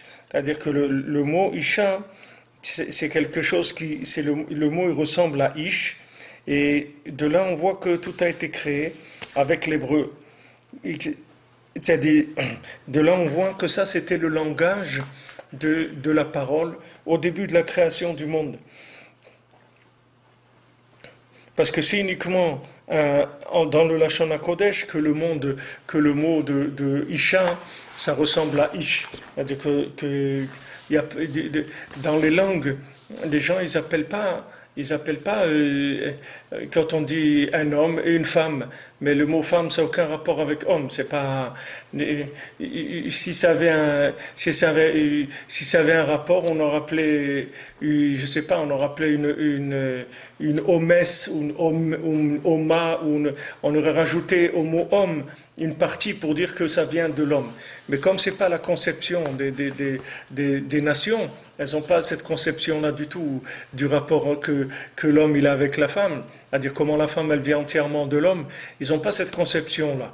Donc ça va pas venir dans leur langue qui vont donner ou peut-être en anglais qui disent men, woman, peut-être que il y a un rapport entre les deux. Et en tout cas, dans le Lashon HaKodesh, qui est le Lashon de la création, on va voir que l'expression, elle va suivre le mode de création. C'est surtout l'esprit de ces choses-là qu'il faut comprendre, l'esprit du Lashon HaKodesh, c'est que c'est un langage qui véhicule la façon dont la chose a été créée, a été faite. C'est-à-dire qu'il va vous renseigner exactement sur ce que c'est la chose. Parce qu'elle va avoir l'appellation de ce qu'elle est vraiment, de sa véritable identité. C'est pas une appellation dégriffée, c'est le nom de la chose elle-même, comment elle a été créée. Donc ça va vous mettre en rapport directement avec l'identification de tout ce qu'il y a sur Terre. Et donc toute la création du monde, elle a été faite avec le Lashon HaKodesh. C'est-à-dire que par le spirituel qui se trouve dans les lettres d'Hébreu. Parce que toute lettre, dans sa racine, c'est de la spiritualité. Et tout ce qu'il y a eu dans le monde, comme on l'a dit tout à l'heure, ça a été créé par des combinaisons de lettres, c'est-à-dire de la spiritualité qui s'habille dans cette chose-là. Et c'est pour ça que la femme d'Adam Arishon, son prénom, c'était Chava. Pourquoi elle s'appelait Chava? C'est-à-dire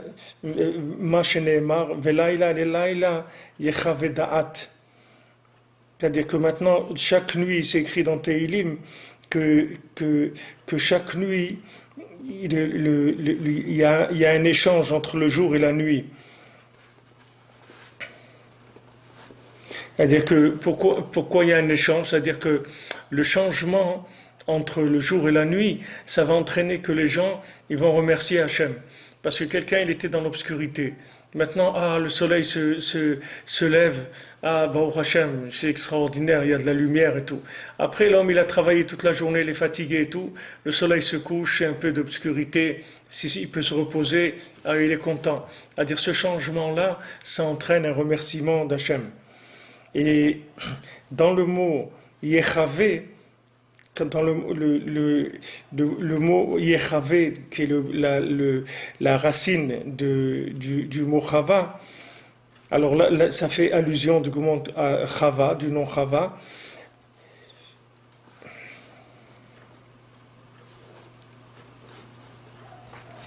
Alors, dans le mot Chava, quand on dit Laïla Yechavé Da'at, ça veut dire que maintenant, chaque nuit qui vient, chaque jour qui vient, elle va entraîner des louanges d'Akadosh Baruch Hu. Donc ça veut dire que ça va entraîner la parole, c'est-à-dire l'expression. Quand on va voir un changement, ça va nous faire nous exprimer, d'accord? On va parler. Alors c'est pour nous dire que les Chava, c'est elle qui représente la parole, c'est-à-dire elle représente la parole de la création. Chava, ça veut dire parler. Ça veut dire Chava. C'est pour ça que la femme, elle a la parole. Parce que elle vient toute son existence, c'est l'expression. C'est pour ça qu'elle change aussi beaucoup. Une femme, elle change de vêtements, un truc, etc. Elle aime beaucoup le changement. Parce que ça fait partie de la parole, de la vitalité. Haïnu prinat adibur shel lashon hakodesh shebo nivra haolam. C'est-à-dire, c'est le mot chava, c'est chave da'at, ça veut dire qu'il va entraîner l'expression. L'expression, c'est la parole avec laquelle, de lashon hakodesh, avec laquelle le monde a été créé. Ki prinat chava romezet al sfirat hamalchut. Parce que chava, ça fait allusion à la sphira de malchut, c'est-à-dire de pouvoir, de royauté, comme c'est écrit dans le Zohar, dans Bereshit, et c'est écrit aussi dans le Etzraïm, c'est-à-dire dans le Etzraïm, dans le livre de Rabbi Chaim Vital, dans la Kabbalah. Et maintenant le Tikkun Zohar, qui est un des livres aussi de Rabbi Shimon Bar Yochai, c'est pas le Zohar, c'est Tikkun Zohar. Justement, Tikkun Zohar, il y a 70 Tikkunim dedans, 70 Tikkunim, comme on était en train de parler des 70 langues. Alors, il y a 70 Tikkunim dans Tikkun Zohar. Et il a été traduit en français, je vous l'ai dit dans un cours il n'y a pas longtemps, il y a une édition en français, je ne sais pas s'il y a tout le Tikkun Zohar dedans, ou rien qu'une partie, mais en tout cas, c'est Tikkun Zohar qui est traduit en français. Alors, Malchut, c'est le Dibour. Le Tikkun Zohar, il dit que le pouvoir, la souveraineté, le pouvoir, c'est la parole. Donc, la parole de Lashon HaKodesh, la parole avec le langage saint, c'est le principe de Chava.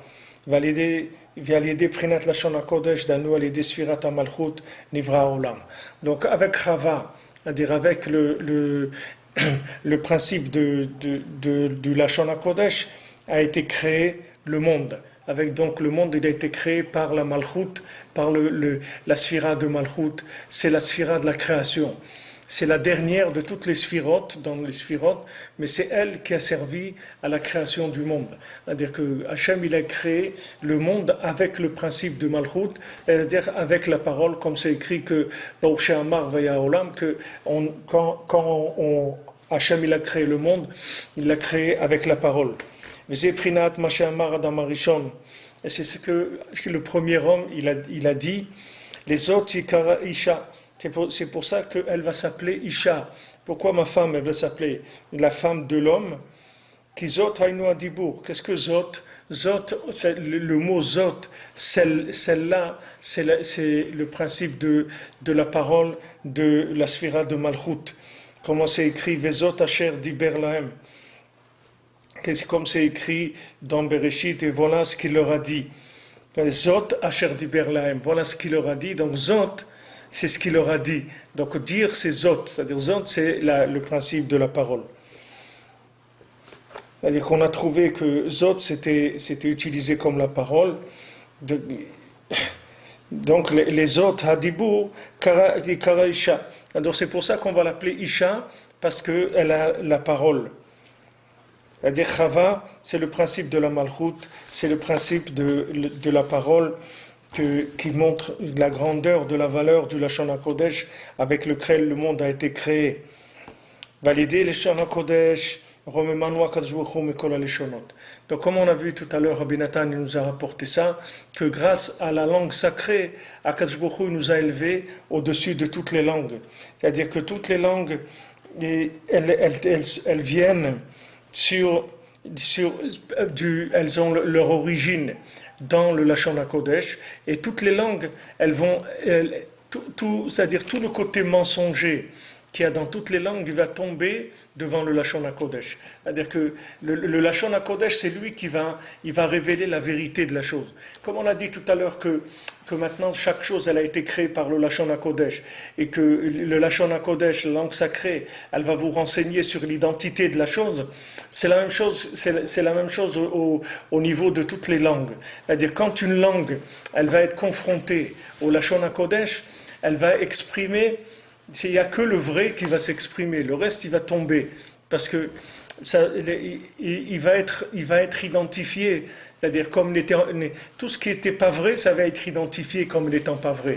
Et tout ce qui est vrai, ça va être identifié comme étant vrai, puisque maintenant le Lashon HaKodesh, il va faire le tri dans toutes les langues pour savoir dans la langue quelle est l'expression, quel est l'émotionnel, quel est le sensible qui est vrai et quel est le sensible qui n'est pas vrai. C'est-à-dire quelle est la dose de rouge, quelle est la dose de blanc, qu'est-ce qui a été purifié, qu'est-ce qui n'a pas été purifié.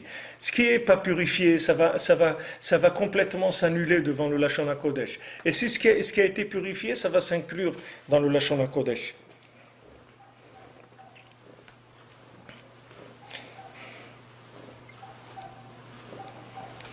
C'est-à-dire que maintenant, tout le mal qu'il y a dans toutes les nations, qui est tout le côté où ils ont voulu se séparer de la Torah pour pouvoir continuer à vivre comme ils l'entendaient, c'est la seule raison, parce que si la Torah elle correspondait au mode de vie des gens, tout le monde l'aurait accepté quand Hachem il a proposé.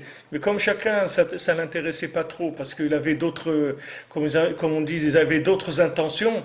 Donc ils ont délaissé la Torah pour faire leur propre langue, qui est l'expression de ce qu'ils désirent de leur mode de vie sur terre. Mais maintenant, quand la langue est confrontée avec le Lashon HaKodesh, alors automatiquement tout ce qu'il y a de pas valable dans cette expression-là par rapport à la volonté d'Hachem, tout ça, ça va tomber. Il va rester que le côté divin en accord avec Hachem qui se trouve dans la langue. Ben lo shlita al Israël. À ce moment-là, cette langue-là, elle ne peut pas avoir d'emprise sur le peuple juif parce que le peuple juif, il n'a de rapport qu'avec le Lashon HaKodesh, qu'avec la Torah, qu'avec Hachem. Donc toute cette lignée-là, c'est l'identité même du Lashon HaKodesh. Le fait qu'on a accepté la Torah, ça nous a sanctifié, c'est-à-dire automatiquement aussi dans notre langue qui est devenue une langue véhiculaire du service divin, Béhémet.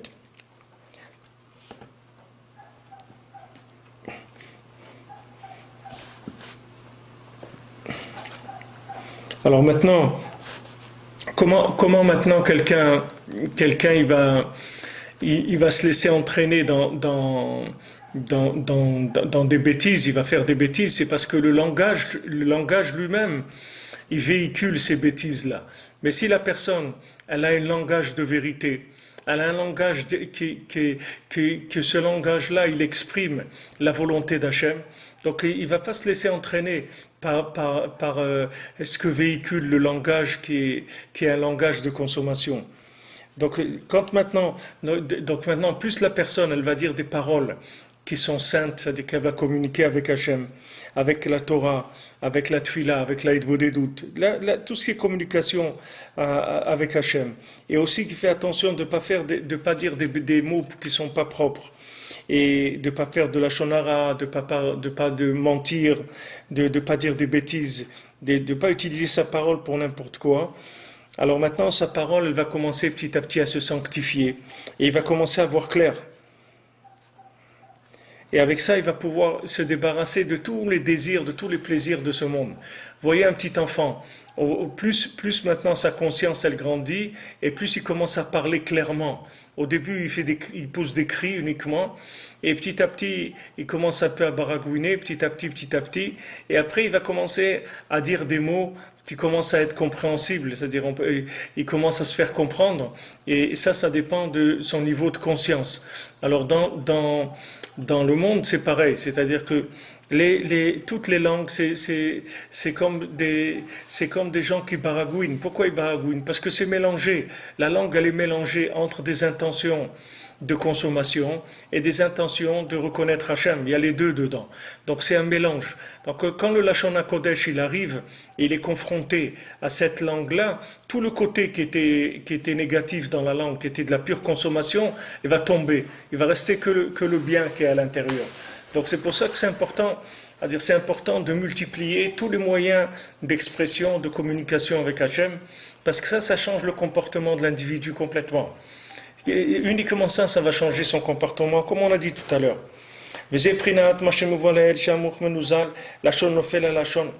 Et c'est ça qui est écrit que c'est écrit que le langage, il tombe sur le langage. Ça veut dire ça les Chachamim ils ont dit quand on a dit Isha, pour dire que Isha, elle vient de Ish.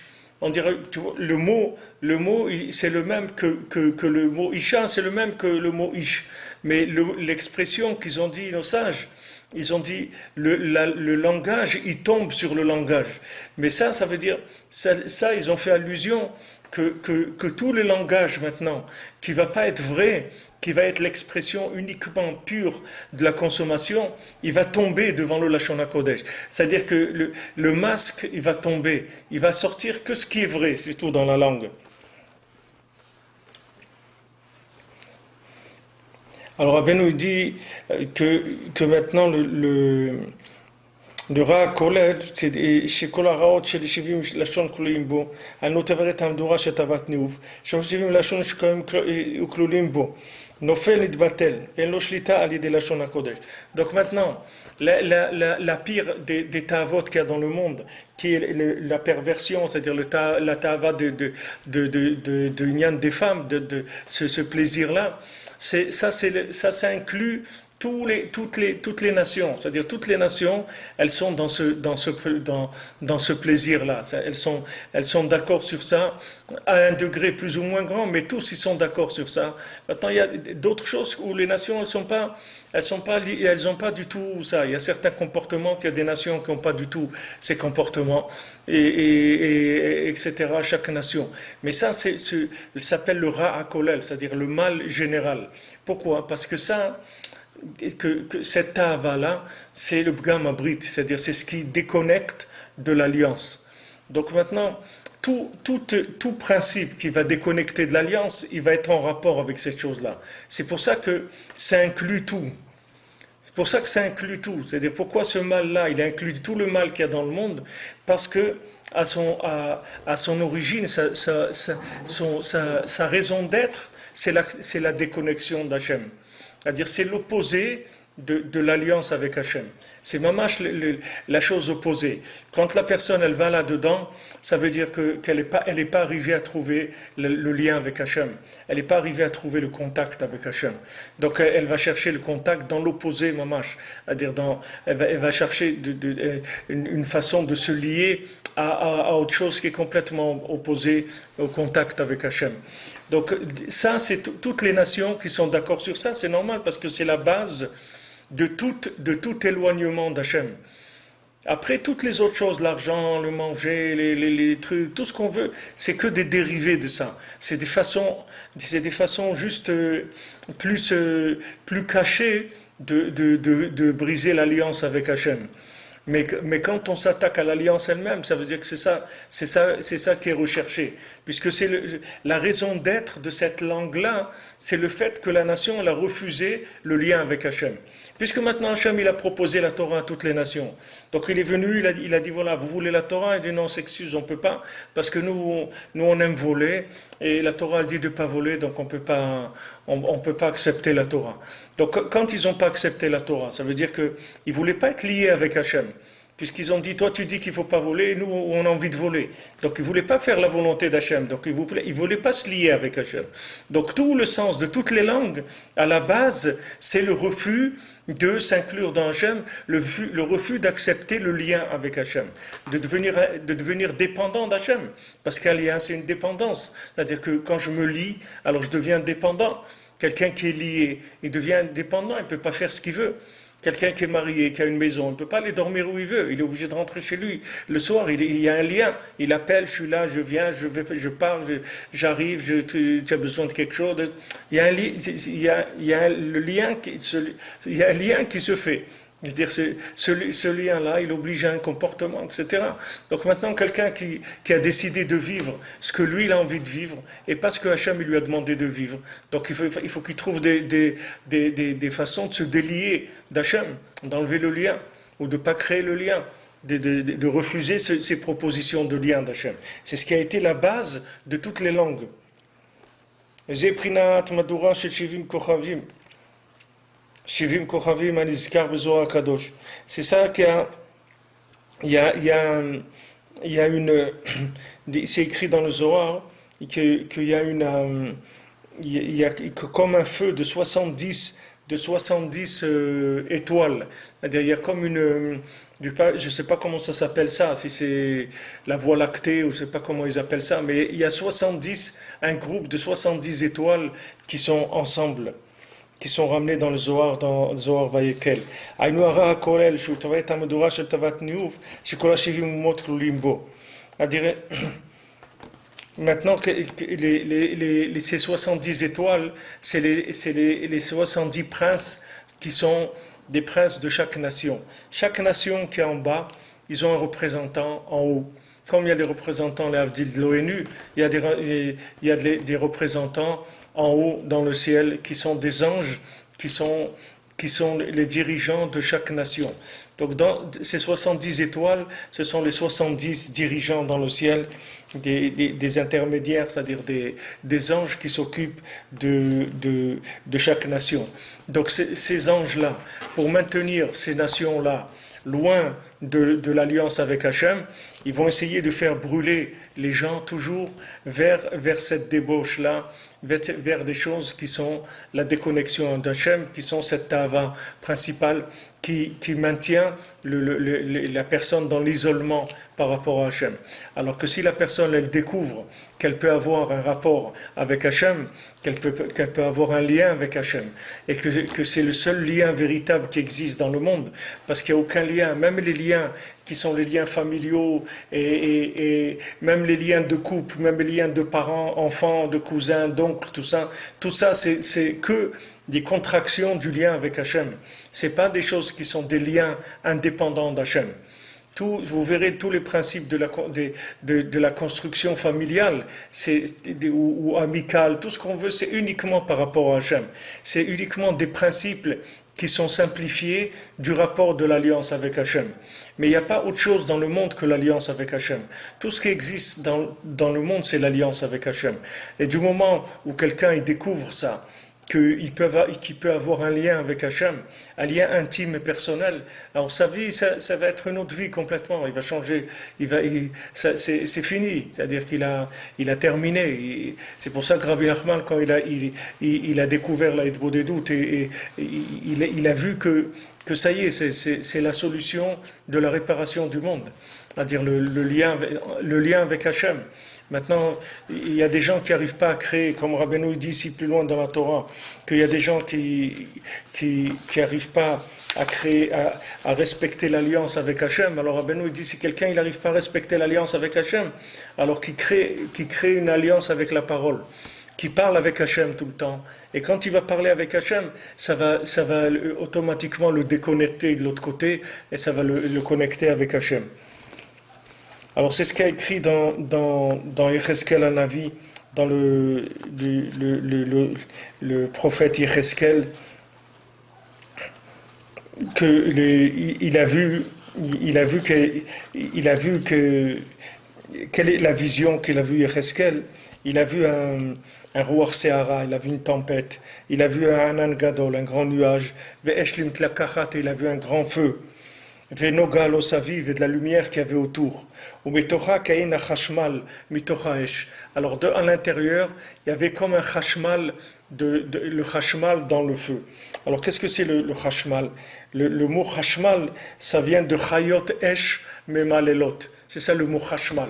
Le mot chashmal, ça veut dire des chayot, c'est-à-dire des créatures de feu qui parlent. C'est ça le mot chashmal. C'est-à-dire que le prophète Yecheskel, il a vu que dans les mondes supérieurs, qui s'appellent des créatures de feu, que dans ces créatures de feu, c'est des créatures, quand elles parlent, ils sortent du feu de leur bouche. C'est ça leur expression. C'est-à-dire, ils parlent et c'est du feu. Et ça, nos Chachamim, ils nous font allusion à ça en Chayot Esh, c'est-à-dire des créatures de feu. Et ça, c'est Prinat Chava Isha. Ça, c'est le principe de Chava, le principe de la femme. Parce que Chayot, c'est-à-dire les créatures, c'est la Shon Chava, Et ça veut dire les créatures, c'est Chava, puisque maintenant les Chava elle a été créée à partir de Adam. Ve'esh ou Lachon Isha. Et maintenant, Esh, c'est Lachon Isha. C'est-à-dire que, pourquoi pas Ish? Parce que Ish, entre le Aleph et le Shin, dans l'homme, il y a un Yud. Tandis que dans la femme, il n'y a pas de, entre le Aleph et le Shin, il n'y a pas de Yud. C'est-à-dire que la femme, elle a beaucoup plus tendance au feu que l'homme. Parce que l'homme, il a un Yud qui sépare le Aleph et le Shin quand on l'écrit. Donc maintenant, Chava, c'est le principe de la parole qu'on voit de la parole sainte, qui est ces créatures qui sortent du feu de leur bouche. C'est-à-dire que la femme, elle représente ce feu-là de la parole. Bien sûr, si maintenant c'est pas, la femme elle n'est pas à sa place, les choses elles sont pas comme il faut, c'est sûr que ça peut donner du feu des nerfs ou autre chose. Mais le principe du feu qu'il y a chez la femme, c'est le principe de l'expression de la parole qui vient de ces anges-là qui est en haut. C'est-à-dire que par la parole, on va pouvoir détruire le feu, qui sont le feu de ces 70 étoiles dont on a parlé, qui est le feu pour brûler vers la consommation, pousser à l'extrême, qui est cette tava-là de la débauche. mal, me'amila chashmal. Alors, c'est pour ça que dans le mot chashmal, il y a le mot mal. Le mot mal, qu'est-ce que c'est le mot mal? Ça veut dire aussi le mot parole, puisque le memalel, ça veut dire parole. Mila, c'est un mot. C'est aussi la brit mila. Et aussi, c'est mila, c'est un mot. C'est la circoncision qu'on dit brit mila. Et aussi le mot qui se dit une mila. Et mal, c'est le mot mal, c'est-à-dire le mot mal qui est même lamed, c'est aussi valeur numérique 70. שנתמלל להתבטל על ידי לשון הקודש, כי על שם זה נקרא לשון הקודש. כל מקום שאתה מוצא גדר ערווה, אתה מוצא קדושה. Donc maintenant, c'est pour ça qu'il s'appelle Lashon HaKodesh, la langue sainte, parce que là où tu trouveras une barrière par rapport à cette tava de la débauche, tu vas trouver la barre de la Kedusha. Donc on voit que le mot mal, c'est le mot mal qui veut dire la parole, mal, le mot, ça c'est la réparation pour les 70 étoiles, ce feu de ces 70 anges-là, qui essayent de créer la déconnexion avec Hachem en poussant les gens vers la débauche. Donc on voit que dans les mots, comme toujours le Lashon HaKodesh, vous allez identifier les choses dans les mots eux-mêmes. Vous allez voir que les mots, ils sont porteurs du message de ce qu'il y a à faire. Dans les mots eux-mêmes, vous trouvez la chose. Donc le mot mal qui fait 70 en valeur numérique, ça va par le mot mal qui est le mot, qui est le mot de l'expression, de la parole, ça va réparer les 70. Et ça, c'est ce qu'il a écrit, c'est ce qu'il a expliqué Rashi dans la Torah, sur le verset où il y a écrit les Zot Ikra Isha, qui meish lokachaz Zot. C'est pour ça qu'elle a été appelée Isha, parce qu'elle a été prise de Ish.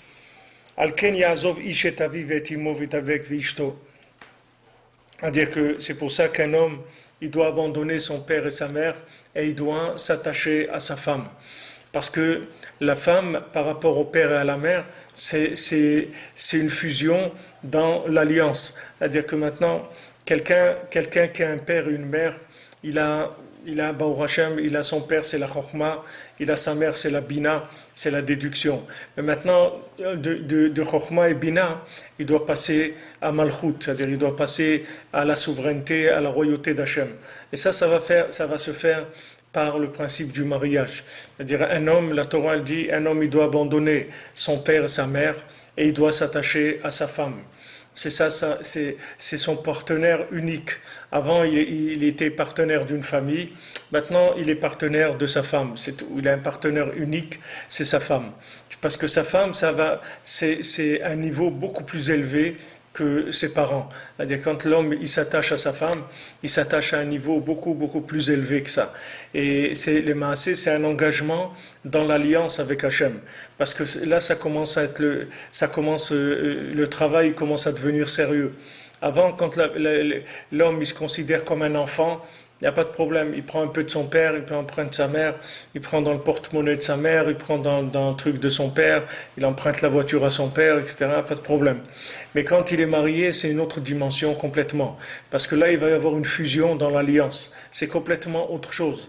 C'est-à-dire qu'on va apprendre à vivre avec la contradiction de la matière et du spirituel, et on va commencer à vivre avec l'harmonie, apprendre à harmoniser les choses, c'est-à-dire comment faire vivre Béchalom, comment faire vivre en paix le matériel et le spirituel.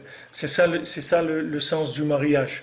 Quand on parle marié, c'est-à-dire que on dit marier les choses, et marier ça veut dire qu'on va faire que ça soit en harmonie ensemble. L'harmonie d'un couple, c'est la réussite de l'harmonie dans une maison, du shalom, de la paix dans la maison. Ça veut dire qu'il y a une maîtrise de la matière et du spirituel ensemble. C'est-à-dire qu'on est arrivé à trouver comment ils peuvent vivre ensemble, comment le matériel et le spirituel, en fait, c'est qu'une seule chose. C'est pas deux choses. Tandis que quand quelqu'un il est enfant, entre son père et sa mère, un enfant c'est qu'un consommateur, c'est tout. Un enfant il fait rien que consommer. Il donne rien du tout, il fait que prendre, c'est tout. Alors il prend de son père, il prend de sa mère, mais il donne rien du tout. Et donner, c'est l'alliance, c'est la vie. Quand quelqu'un il donne, c'est ça le principe de la vie, de donner naissance à un enfant, etc. C'est-à-dire c'est le début de la vie, ça qui s'appelle la vie. Donc quand quelqu'un il abandonne ses parents et il va vers sa femme. Pourquoi? Parce que c'est avec sa femme qu'il va construire, c'est avec sa femme qu'il va faire l'alliance avec Hachem, c'est avec sa femme qu'il va apprendre à parler, c'est avec sa femme qu'il va apprendre la communication. Tout ça c'est inclus dans le principe de Isha. C'est pour ça que Hachem il a fait la femme à partir même de l'homme. Pour pas que l'homme il dise ouais qui c'est ça, etc. Il dit il n'y a pas qui c'est ça, c'est toi. Qu'est-ce que veut dire qui c'est ça? C'est toi-même. J'ai rien fait. Je t'ai pas créé un être étranger. C'est pas une étrangère. C'est toi-même. C'est une partie de toi-même. C'est toi-même. C'est pas quelqu'un d'autre. Donc maintenant, c'est toi-même qu'on a séparé en deux. Il y a toi et il y a ton autre moitié. Et maintenant, ces deux moitiés, il faut que tu les colles en permanence. Il faut qu'elles restent collées, c'est-à-dire qu'elles vivent en harmonie. Ça, c'est la base de l'alliance, c'est la base de la communication, c'est la base de la prière. Et comme on a développé souvent, que Rabbeinu développe aussi, il développe beaucoup ce principe-là. Donc maintenant, le principe de la femme, c'est le principe de la parole, le principe de l'alliance, le principe de la communication avec Hachem. Donc maintenant, Matan Torah, c'était ça, c'est-à-dire que le Matan Torah, c'était pour arriver à sublimer cette alliance-là. Mais si quelqu'un il est charoui blo isha, il est charoui blo Torah, quelqu'un il n'a pas de femme, il n'a pas de Torah non plus, parce qu'on peut pas, il n'y a pas de possibilité de se lier avec Hachem à travers la Torah si quelqu'un il est pas lié avec sa moitié qu'il a sur terre. Il a une moitié physique qui à lui sur terre. Tant qu'il n'est pas lié avec cette moitié-là, comment il va se lier avec la Torah? Comment il va se lier avec Hachem? C'est bien, mais c'est virtuel. Il ne sait pas ce que c'est la réalité du lien avec Hachem. Tant que quelqu'un il est pas marié, qu'il n'a pas fondé un foyer.